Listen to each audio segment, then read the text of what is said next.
Assalamu alaikum dear viewers, I hope you are fine. We are discussing excise and taxation inspector and this is part 4. हम MCQs 31 to 40 इस video में discuss करेंगे. Without wasting any time start करते हैं. Question number 31 is Who was the governor of Bengal from 1760 to 1764?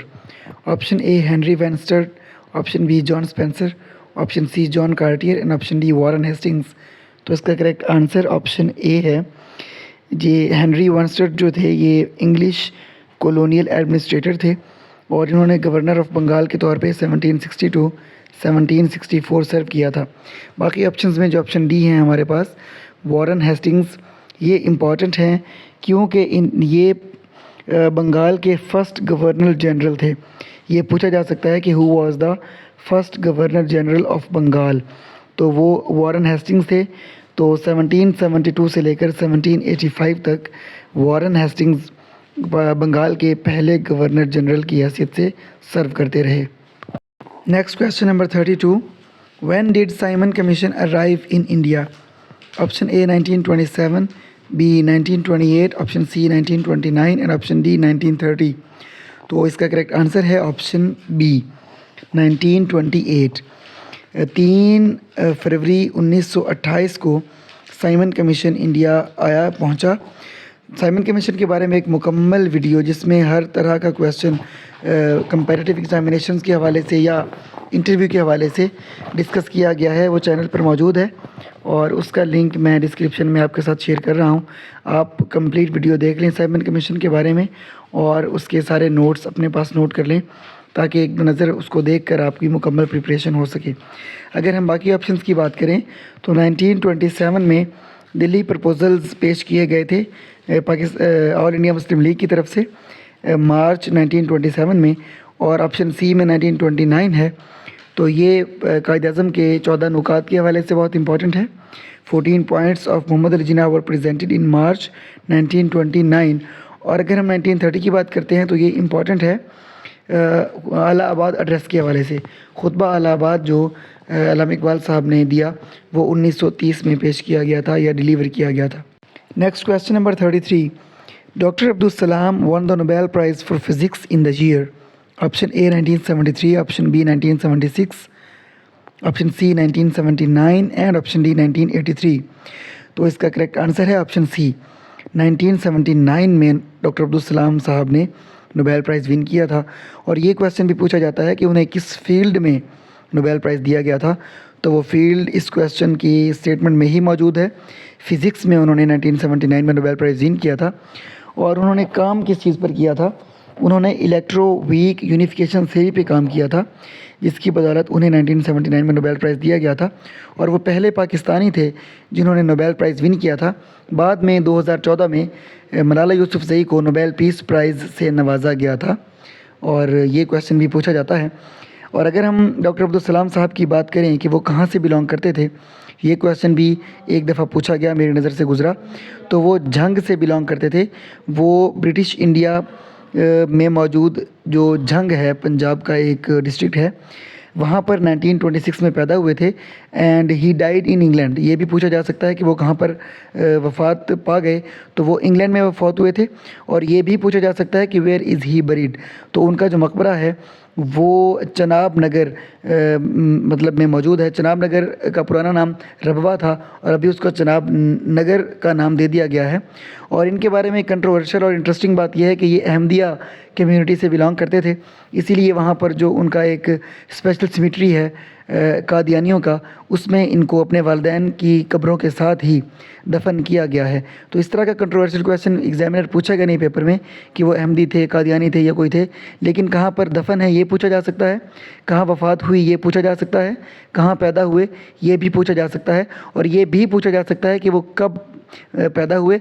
तो वो 1926 में पैदा हुए और 1996 में उनकी डेथ हुई. Next question number 34. Jahangir Khan was a famous player of option A cricket, option B squash, option C hockey and option D table tennis. तो इसका करेक्ट आंसर ऑप्शन बी है squash. Jahangir Khan was a famous player of squash.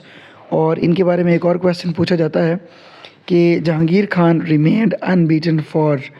तो जहांगीर खान साहब 5 साल और 8 महीने 5 years and 8 months वो unbeaten रहे 1981 से लेकर 1986 तक। और इनके बारे में एक और इंटरेस्टिंग और इम्पॉर्टेंट इन्फॉर्मेशन ये है कि इन्होंने इस अरसे में 5 साल और 8 महीने में 555 कंसेक्यूटिव मैच जीते। It's not a very minute record, ये बहुत बड़ा रिकॉर्ड है कि एक बंदा लगातार 555 मैच जीत रहा है बिना एक भी हार के, शिकस्त के, 5 साल और 8 महीने में 1981 से लेकर 1986 तक। तो वो जहांगीर साहब ही हैं and he was a famous player of squash. और इनके बारे में ये भी याद रखिएगा कि इनका ताल्लुक़ पाकिस्तान में कहाँ से था, तो वो कराची से बिलोंग करते थे। He was born in Karachi. Next question number 35, who was the first Muslim commander in chief of Pakistan air force? Option A air marshal Asghar Khan, option B air marshal Nur Khan, option B air marshal Zafar Chaudhry and option D air marshal Anwar Khan. तो इस question का correct answer option A है, air marshal Asghar Khan साहब Pakistan air force के पहले मुस्लिम commander in chief थे। और ये कब बने? 3 अप्रैल 1972 को, अप्रैल 3 1972 को एयर मार्शल असगर खान साहब पाकिस्तान एयर फोर्स के first Muslim commander in chief बने।